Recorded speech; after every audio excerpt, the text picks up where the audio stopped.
للبيتزا عجقتها وبدها تجهيزات. فكيف لو كنا بدنا نعمل بيتزا نابوليتانا على الطريقة الأصلية مكان ما تصنعت البيتزا لأول مرة وأبدعوا فيها الصناعة؟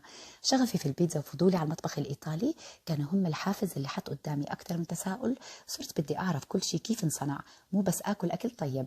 فكنت دائما أسأل أهل الخبرة والاختصاص لحتى وصلت إلى مرحلة من الرضا وكأني باكل جوا البيت وأنا في إيطاليا.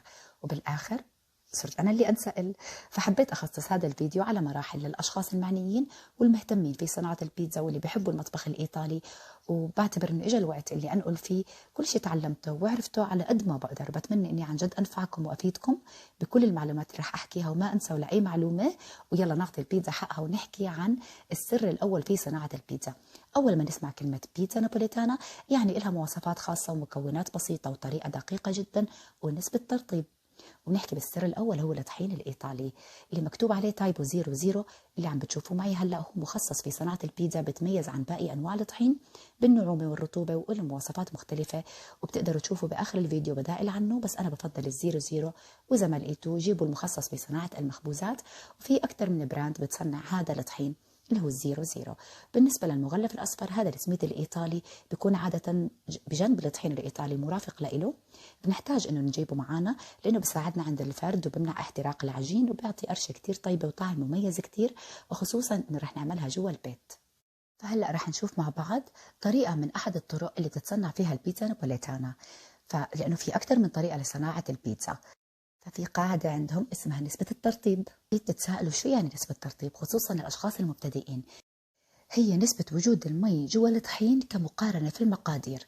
فيعتبر أدنى وأقل مستوى للترطيب في البيتزا نابوليتانا يعني نسبة إضافة المي جوا الطحين هي 60%، يعني أعلى من نص وزن الطحين ب10%.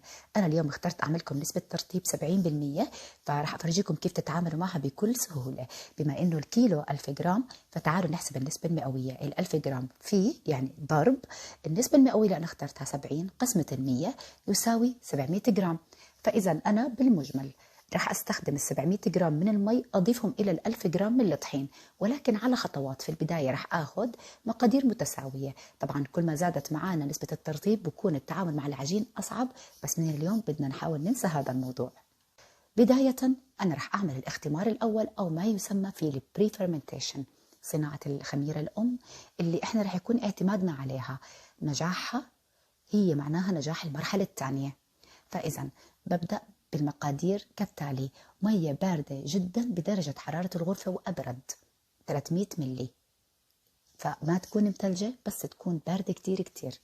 بنزل فيها 5 جرام من خميرة البيرة، بتلاقوها في المخبز أو هي الخميرة الطبيعية.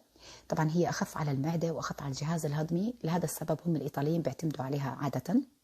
وبنزل عليهم 5 جرام من العسل. بتمنى انكم ما تستبدلوه بالسكر، وبشدد على هاي المعلومة لانه العجينة الاصلية للبيتزا نابوليتانا هي من الاساس ما فيها الا الملح. العسل اجى كشيء اضافي مع الوقت لحتى يكون محفز طبيعي للخميرة. حتى لو ما توفر الغوا السكر والغوا العسل.